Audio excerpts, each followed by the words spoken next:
Right, yes, hi all. So welcome to the next video. So here we have a special item. So before I do an unboxing and unwrapping video, so I've not even looked at these yet. So in here, there's a pair of Sinclair FM radio watches. So I've literally scored the paper, just make it easier, but I've not looked inside here at all. So it's just based on some pictures that the lady Hannah, who sold these to me, sent me. So take it out. So yeah, it's still fully sealed. I shall grab the knife, and then we'll see exactly what's in here. But you can see, yeah, these are fully. I've not looked at these at all. So it's the first time I've seen them as well, other than some pictures. Okay, excellent. Let's get it over there. Okay, quality wrapping straight away. So thank you, Hannah, for these. Much appreciated. So yeah, let's have a quick look at these, and then I'll come to some of the story. So here we go. So yeah, these are the Sinclair FM radio watches, and people who sort of see my channel know that I absolutely love these watches. Very often, more than not, yeah, they don't work. Normally the straps are just decayed and basically knackered, but they're such a beautiful watch they are. So as you see here, it's got the original cardboard tube, original plastic box, and so just have a look at these. There we are. Right then, so here we are. So yeah, basically here's a quick look at the first watch.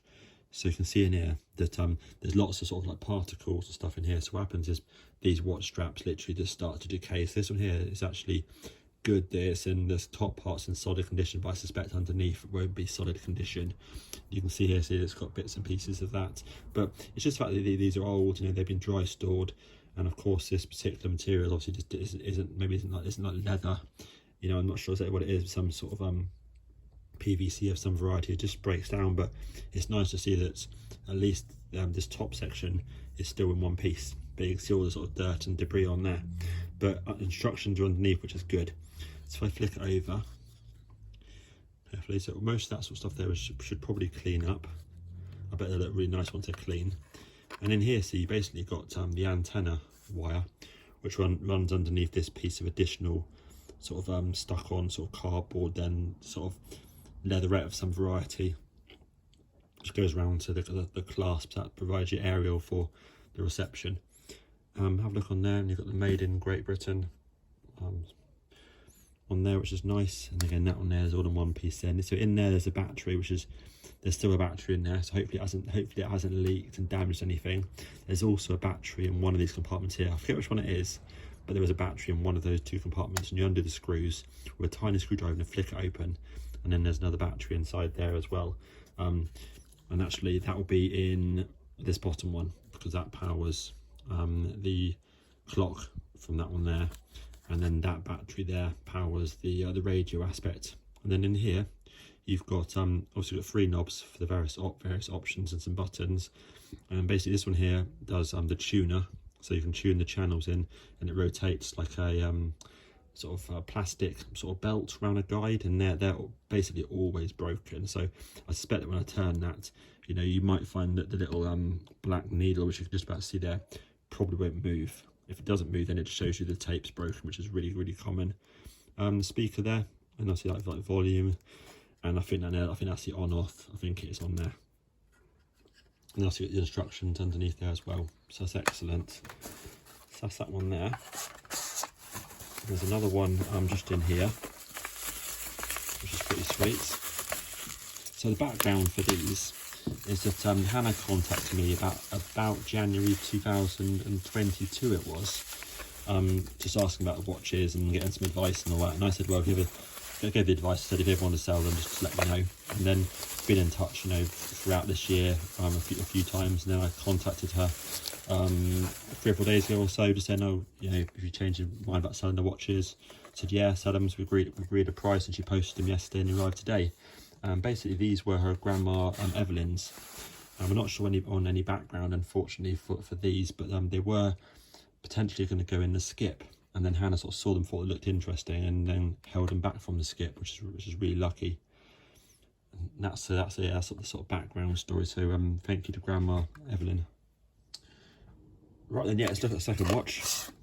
There we go, in the original sleeve again, original box, pop that open there.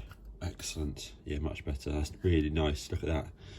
So yeah, you can see here you've got just some remains of some foam, which might be, I think I've got a feeling they had a layer of packing foam on there originally to sort of protect the watch from hitting the top.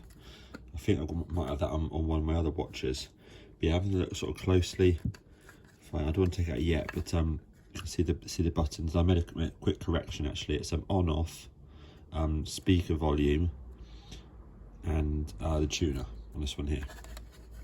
And I'm going to do a second video actually which has an actual real description of the actual watches and the history and all that later on. I sort of researched it all last night. But yeah, looking on the back, you still got the battery in there, so I'll take that out in a minute. Obviously that'll be completely and utterly flat.